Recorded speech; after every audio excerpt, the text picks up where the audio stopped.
रंगों का महा त्योहार होली का त्योहार क्यों मनाया जाता है? ऐसे होली का त्योहार फाल्गुन महीने में पूर्णिमा के दिन मनाई जाती है।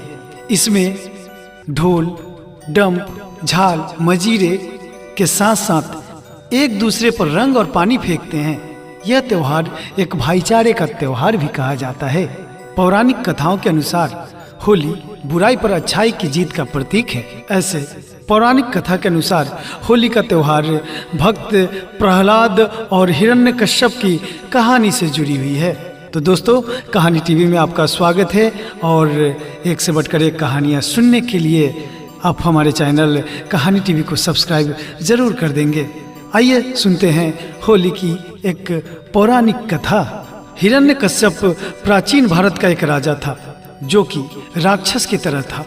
वह अपने छोटे भाई की मौत का बदला लेना चाहता था जिसे भगवान विष्णु ने मारा था। इसलिए अपने आप को शक्तिशाली बनाने के लिए उसने सालों तक प्रार्थना की। आखिरकार उसे वरदान मिला, लेकिन इससे हिरण्यकश्यप खुद को भगवान समझने लगा और लोगों से खुद की भगवान की तरह पूजा करने को कहने लगा। इस दुष्ट राजा का एक बेटा था जिसका नाम प्रहलाद था और वह भगवान विष्णु का परम भक्त था। प्रहलाद ने अपने पिता का कहना कभी नहीं माना और वह भगवान विष्णु की पूजा करता रहा। बेटे द्वारा अपनी पूजा न करने से नाराज उस राजा ने अपने बेटे को मारने का निर्णय किया। उसने अपनी बहन होलिका से कहा कि वो प्रहलाद को गोद में लेकर आग में बैठ जाए, क्योंकि होलिका आग में जल नहीं सकती थी। उनकी योजना प्रहलाद को जलाने की थी, लेकिन उनकी योजना सफल नहीं हो सकी क्योंकि प्रहलाद सारा समय भगवान विष्णु का नाम लेता रहा और बच गया। फिर होलिका जलकर राख हो गई। होलिका की ये हार बुराई के नष्ट होने का प्रतीक है। इसके बाद भगवान विष्णु ने हिरण्यकश्यप का वध कर दिया। इसलिए होली का त्योहार होलिका की मौत की कहानी से जुड़ा हुआ है। इसके चलते भारत के कुछ राज्यों में होली से एक दिन पहले बुराई के अंत के प्रतीक के तौर पर होलिका दहन किया जाता है, यानी कि होलिका जलाई जाती है। दोस्तों, होली में रंग गुलाल की भागीदारी कैसे हुई, आइए सुनते हैं इसे भी।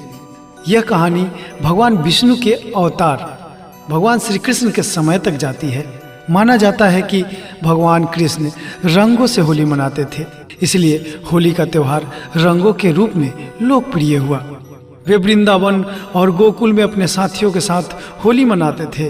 वे पूरे गांव में मजाक भरी शैतानियां करते थे। आज भी वृंदावन जैसी मस्ती भरी होली कहीं नहीं मनाई जाती है। होली बसंत का त्योहार है और इसके आने पर सर्दियां खत्म होती हैं। कुछ हिस्सों में इस त्योहार का संबंध वसंत की फसल पकने से भी है।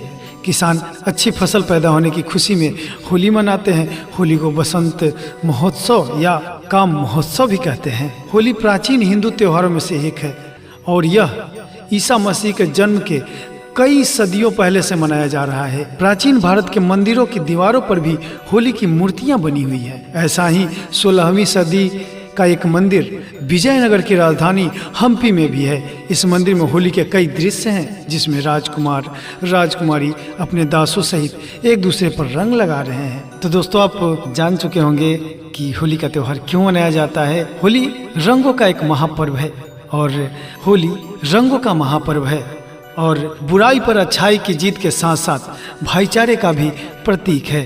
तो आइए हम सभी भाईचारे के रूप में होली मनाएं और होली के त्योहार को पावन बनाएं। धन्यवाद।